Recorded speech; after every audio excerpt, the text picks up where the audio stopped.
Welcome all of you. Let's start NCERT Class 9 Maths Chapter 9 Circles Exercise 9.3 Question number 11. इसमें हमको दिया गया है ABC and ADC are two right triangles with common hypotenuse AC. ये देखिए ये ABC और ADC दोनों राइट एंगल है और उनकी कॉमन हाइपोटेन्यूज है A और C है. Prove that angle CAD and is equals to angle CBD. तो CAD कहाँ पर होगा हमारा, ये हम देखते पहले हम. तो CAD ये वाला एंगल ये हमें इक्वल प्रूफ करना है और CBD तो यहाँ पर एंगल बन नहीं रहा है, इसको हम एंगल पहले बना लेते हैं इन दो पॉइंट्स को ज्वाइन करके. ये मैंने एक हल्की सी लाइन खींच ली यहाँ पर ताकि यहाँ पर एंगल बन जाए. ये वाला एंगल, ये दो एंगल हमको इक्वल प्रूफ करना है. बहुत इजी है. पहले हम गिवन लिख लेंगे हमको दिया क्या गया इसके अंदर. तो हमारा गिवन है एंगल ABC, ये दोनों इक्वल है क्योंकि दोनों राइट एंगल है. Angle ADC is equals to 90 degree. और हमें साबित क्या करना है, we have to prove angle CAD is equals to angle CBD. अब देखिए 90 डिग्री है, इसका मतलब क्या है, ये एक सेमी सर्कल है.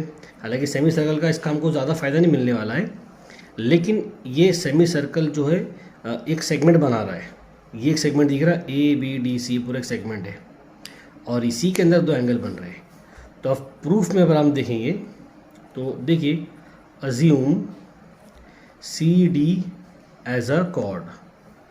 आप CD को एक कॉर्ड अज्यूम कर लीजिए. ये C और D दिख रहा है, ये कॉर्ड आपने मान लिया. तो इस कॉर्ड को अब ये कॉर्ड बना तो इसका भी दो सेगमेंट बन रहा है. एक CD के इस तरह बन रहा है छोटा सा माइनर सेगमेंट, ये दिख रहा है आपको CD, और इस तरफ एक बड़ा सेगमेंट बन रहा है. तो अब देखेंगे ना आप, तो CAD ये एक एंगल बना रहा है और CBD ये भी एंगल बना रहा है. तो CD से ही दोनों एंगल बन रहे हैं. तो angle in the same segment theorem से दोनों एंगल इक्वल हो जाएंगे. तो हम लिख सकते हैं angle CAD will be equals to angle CBD. Theorem आएगा हमारा angle in the same segment are equal.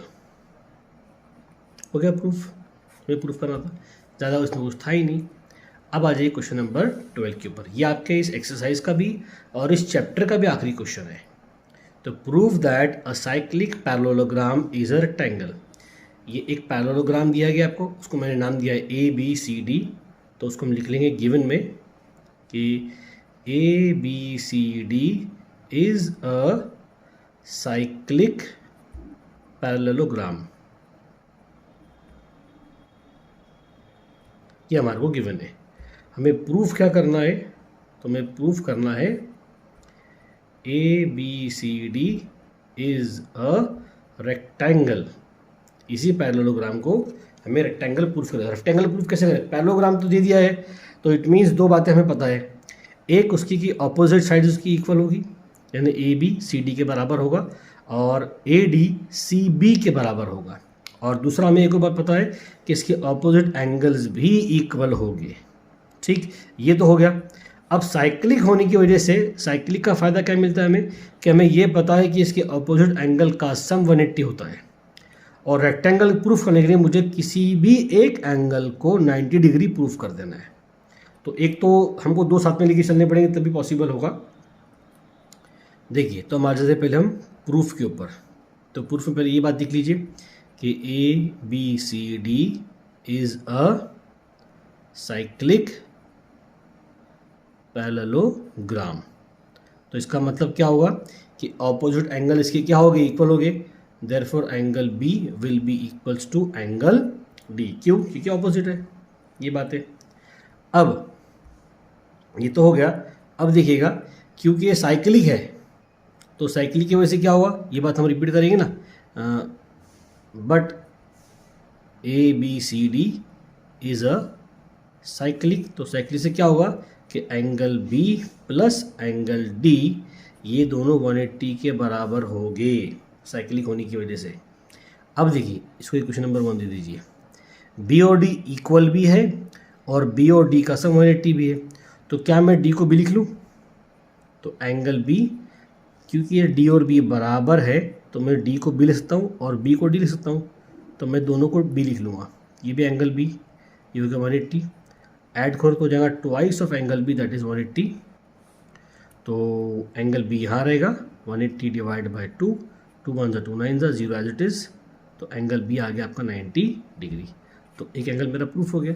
और क्यू के यहाँ लिख देना पर इसमें फ्रॉम 1, हमने 1 से लिया है।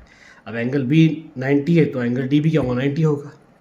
Therefore angle D is equals to 90 degree.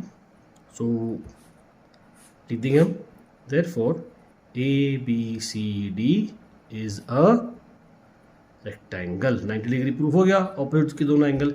एक भी प्रूफ हो गया तो आपने साबित कर दिया। हमने दोनों प्रूफ कर दिए क्योंकि दोनों बराबर है। तो हमारा ये क्वेश्चन प्रूफ हो चुका और ये क्वेश्चन हमारा ख़त्म हो चुका है। यहाँ हमारा चैप्टर एंड होता है। आई होप जो मैंने आपको समझाया आपको समझ में आया होगा। मैंने अपनी पूरी कोशिश की आपको समझाने की। अब अगला चैप्टर नेक्स्ट वीडियो में स्टार्ट करेंगे। Thank you all of you.